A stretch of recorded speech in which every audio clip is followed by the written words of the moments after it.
Hello guys, today I'm going to tell you the process how to remove YouTube ads.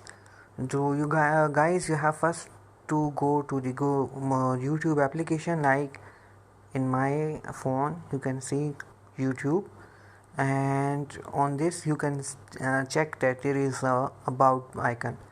So first go to there, disable YouTube. So that's fine. Now open Play Store and search for Brave browser.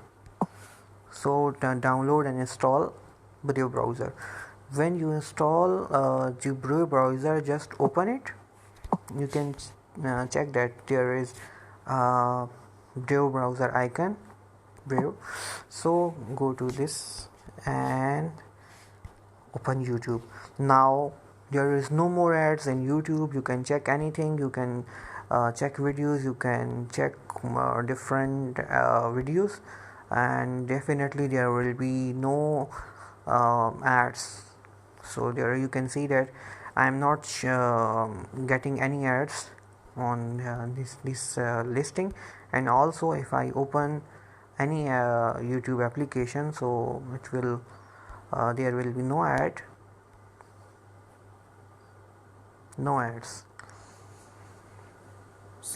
Thanks for watching.